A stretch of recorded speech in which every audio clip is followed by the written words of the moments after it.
Thank you, Reverend Greta. That was beautiful. And so October is when fall happens. And we're going to let the idea of fall, the whole fall season, be a symbol of our falling in love. Falling in love with life itself. And all that that means.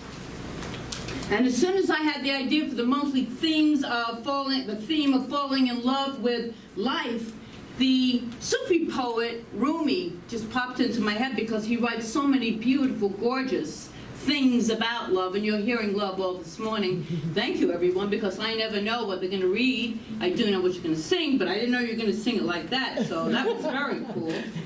We let the universe, we let Spirit itself put this whole service together so it always flows, because it's coming from a place of trust and faith.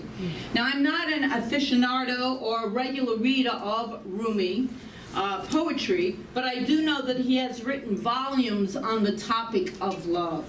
And so I decided that each week we would pull from his readings and base the talks on what he so eloquently writes. But before we look at Rumi's inspiration for today, I want to share a few things with you from a book by Neale Donald Walsch that addresses our monthly theme. And here's what Walsh writes. Life was meant to be happy. Do you believe that? It's true. I know it doesn't seem like it when you look around, but it's true. Life was meant to be happy. You were meant to be happy. And if you are happy, you were meant to be happier. Even if you're very happy, you can be even happier, he writes. How happy? Just how happy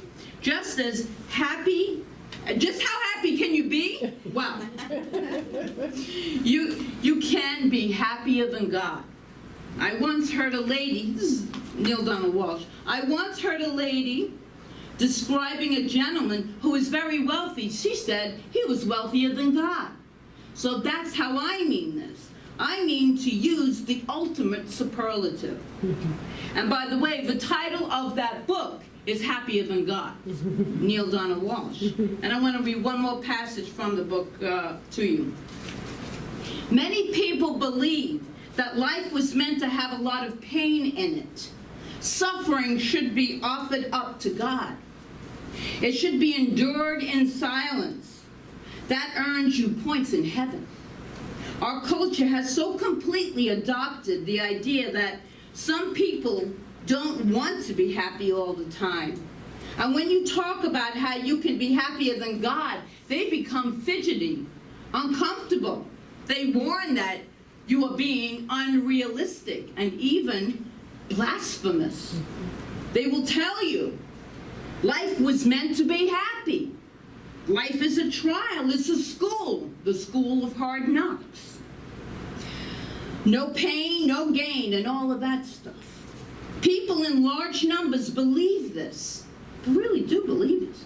When you say to them that life was never meant to be unhappy, that no one has to be unhappy ever, they look at you cross-eyed.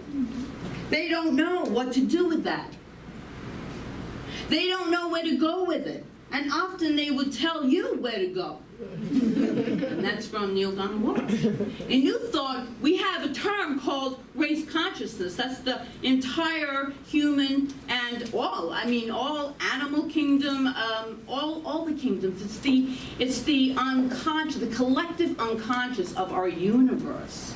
And so that is one of the beliefs that's in there that we don't buy into here. We do not buy. We call it joyful gathering for a reason. You know, we don't call it like miserable gathering or misery likes company gathering. We can arise above the belief of the humankind and instead buy into the idea that we were meant to be outrageously and even sometimes deliriously happy. Wow, why not? Or in the language of the month, you were meant to fall madly in love with life. And to have a lifetime love affair with it, because where does happiness truly begin? It has to begin within you. Because when we look, and I've tried, trust me, I still do, I slip. I've tried looking for it on the outside, and yeah, I'm really happy for a minute. And then it passes. And I'm left with that same empty feeling. Because the happiness, you have to connect with that inner divine essence that is part of all that is. You got that, you gleaned part of that from the reading today. And so that's the love that is permanent. That's the higher self that everyone is looking for. It's right within. It's not outside of us. I can't say that enough because I've tried.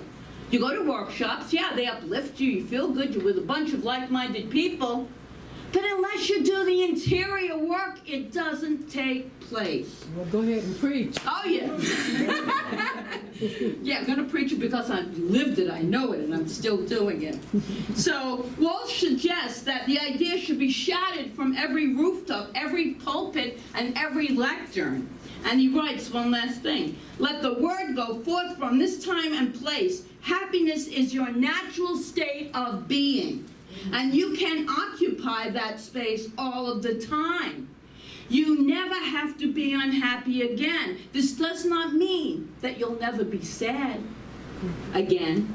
But sadness and unhappiness are not the same thing. Honor the fact that you will be sad. This is the whole human experience that we're going in and out of, that we're having. So sometimes we are deliriously happy and sometimes we are sad, but there is a place within. That's the place we want to connect and we want to be at peace with, because that will see us through the hard times. And trust me, we each and every one of us will have hard times as well as good times. So I'm not up here preaching airy, fairy, rainbow, lollipop, bubble kind of, because that's not me. I do like bubbles, but it's not, you know. The thing is, I want us to really get to the point today that it's an inside job. And it will always be, it's the basic truth of life. Life was meant to be happy. And if you believe that, because if you don't believe it, then life will give you no choice. If you walk around miserable all the time and play the old tapes of, oh, ain't it awful, that is the only thing that life can give us back. It can't give you anything else back. But if you believe that in spite of everything, life was meant to be happy and enjoyed, it will be. There will be a level of your consciousness that will be risen. It will uplift. So let's start truly installing this belief by raising our chins, and we're going to go into our power pose, raising the arms straight up, this is our power pose, and saying, life is meant to be happy. Life is meant to be happy. Thank you. And stand up in the power position and say it with more gusto. Life was meant to be happy. Okay, sit down. And we can say this, so repeat this after me. It is my divine right to fall in love with life. It is my divine right to fall in love with life. It is. Isn't that the truth? Yes. It's a choice. Yes. It's a choice. It truly is a choice. Now let's get to our topic for this morning, which is, in your light, I learn how to love. Those are Rumi's words from this poem that goes like this. In your light, I learn how to love. In your beauty, how to make poems. You dance inside my chest where no one sees you, but sometimes I do, and that sight becomes this art.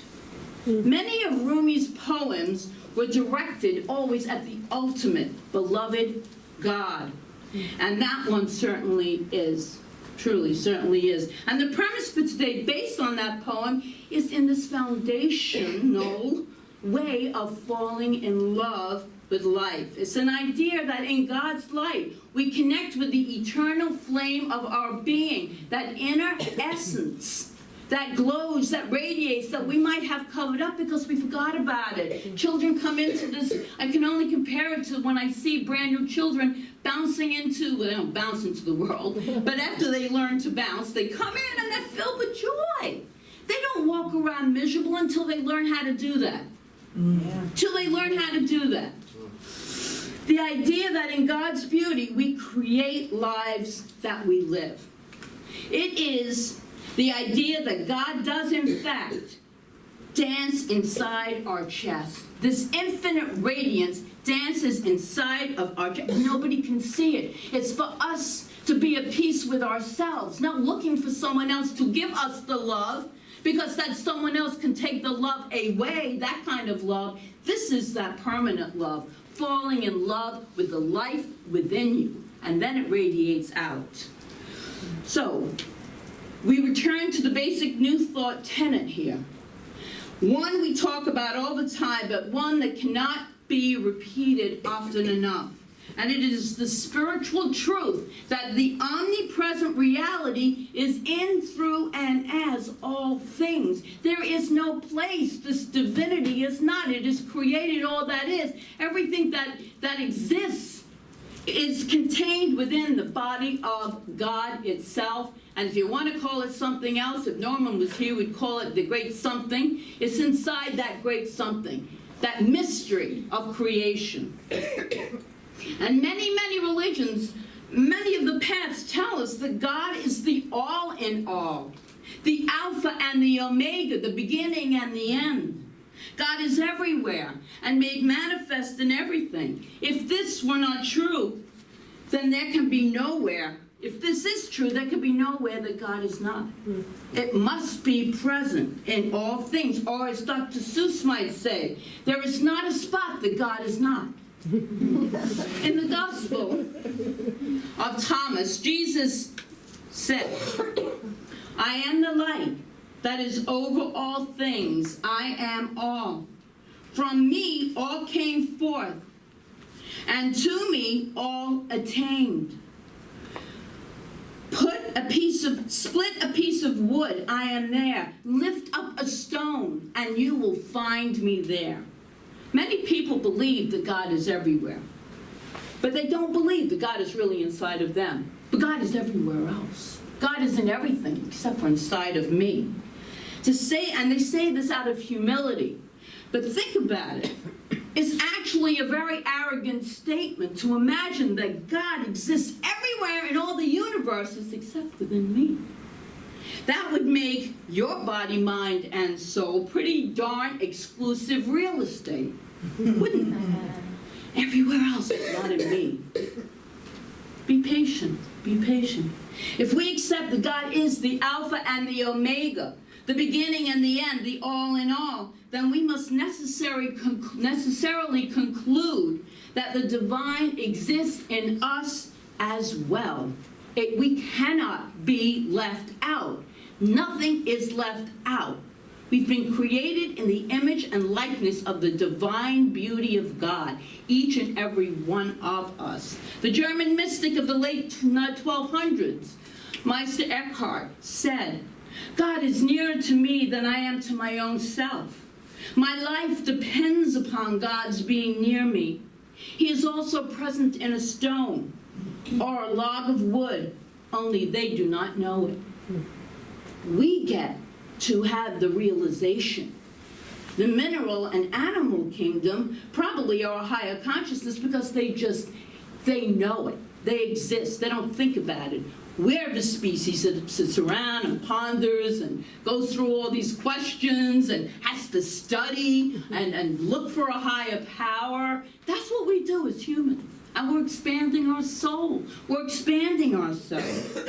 And that does not mean that I am God in the arrogant sense of the words.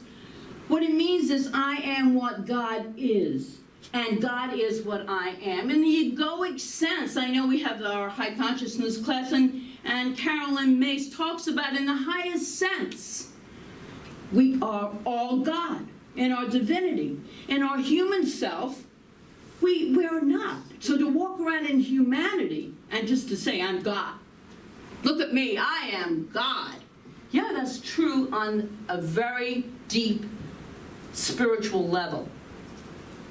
But it is not true to walk around in arrogance to say that. It is a sacred thing to say, I am that I am. And that is what that teaching means. I am that I am. Okay, so let's say that. I'm not going to have you stand up for this, but we're going to say this. I am what God is. I am what God is. And God is what I am. God is what I am. And that means that I truly have been made in the image and likeness of God. So here, my friends, is how we fall in love with life. We realize that what is within us is greater than any of our surroundings, as I said in the beginning of the talk. What is in us is sacred. It's unchangeable. Thank goodness, we can't mess that up. It's unchangeable. So say this after me. What is within me is greater. What is in me is greater Than anything in my surroundings. than anything in my surroundings. And realize that what is within us is more powerful than the circumstances, the challenges, all the stuff that takes place in our life. That which is within us is eternal, changeless, as I said. It's so important to realize that it is beyond all circumstances. As the challenges come in, so do the solutions when we turn within. So say this after me. What is within me is more powerful.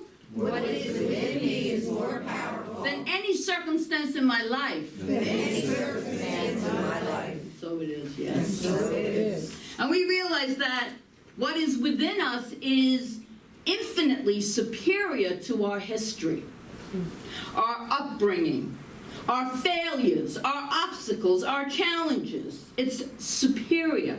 So just say this one last time with me. What is within me is infinitely superior. Feel it. What is in me is infinitely superior To my history, to my history, my upbringing, my upbringing, my failures, my failures, my obstacles, my obstacles, and my challenges. and my challenges. Because what is within you is greater because it is pure light.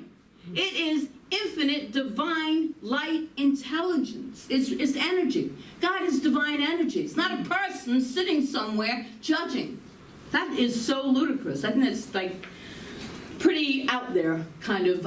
People think that what we believe is out there. I think that is really out there. Even as a kid, that's why I was always in trouble with, the nuns, because I would question this. How could this be so? How could this be so? So that's just why I love Ernest Holmes so much, because he resonates with what I really feel in my heart. It has to feel right. It has to feel true. And these spiritual teachings, to me, and I think to most of you, feel true. They feel right, and it's something we can use in our everyday life. We bemoan our fate because our checkbook is barer than we would like, and we need abundance. But how can we need abundance when we are abundant?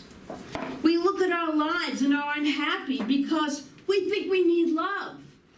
But how can we need love when we are love? We cry out for compassion, understanding, and kindness, forgetting that we are compassion, understanding, and kindness. Now, those are ideas I could fall in love with. Could you? Yes. Only a few of you could? All right. Yes. It really helps if you really want to enjoy life, because we may not experience these things all the time, especially if we're living from a case of mistaken identity. Yet the fastest way to experience that you are these things is to start being these things in whatever way, big or small, that you can. Starting when?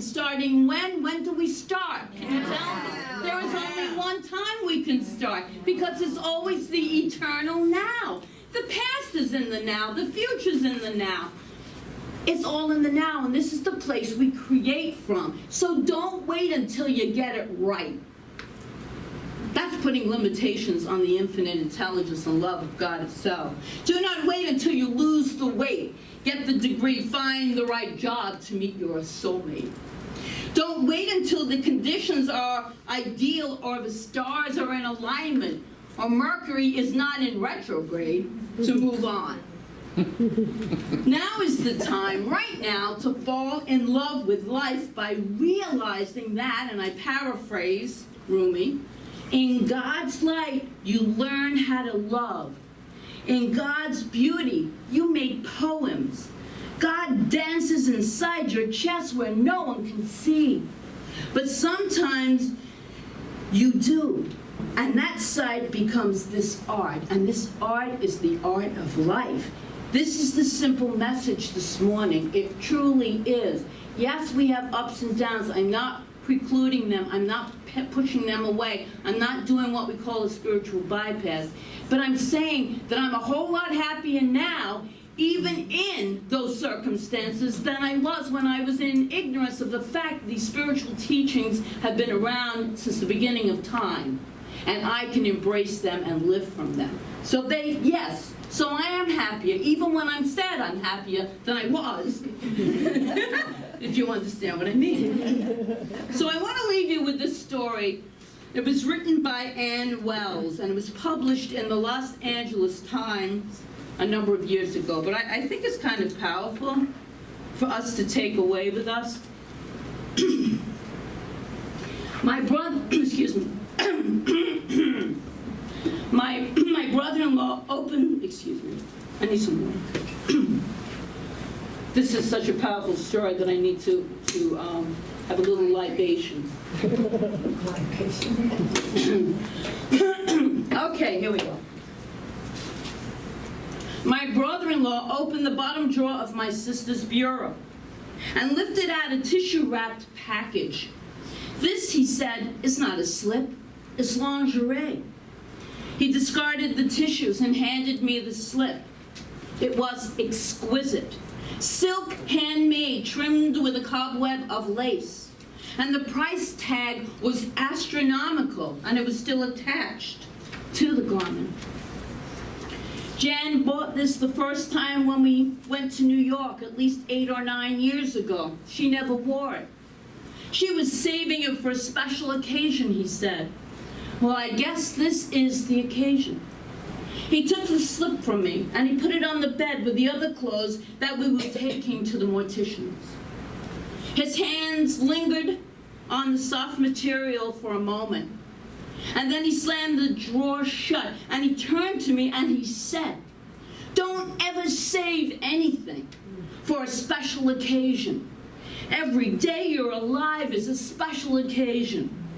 I remember these words through the funeral and the days that followed when I helped him and my niece attend to all the sad chores that follow an unexpected death.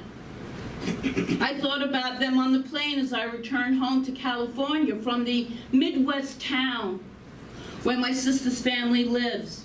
I thought about all the things that she hadn't seen, she hadn't heard, she hadn't done. I thought about the things she had done without realizing they were so special. And I'm still thinking about his words, and they've changed my life. I'm reading more and dusting less. I'm sitting on the deck and admiring the view without fussing about the weeds in the garden. I'm spending more time with my family and my friends. Whenever possible, life can be and should be a pattern of experiences to savor, not endure. I'm trying to recognize these moments now and cherish them. I'm not saving anything. We use our good china and crystal for every special occasion, like losing a pound, or getting the sink unstuck, or the first time a chameleon blooms. And I wear my good blazer to the market now. I'm not saving my good perfume for special parties. Clerks in hardware stores and tellers in the banks have noses that function quite well. Someday, and one of these days, are losing their grip in my vocabulary. It is worth seeing if it's worth seeing, hearing, or doing. I want to see and hear and do it now.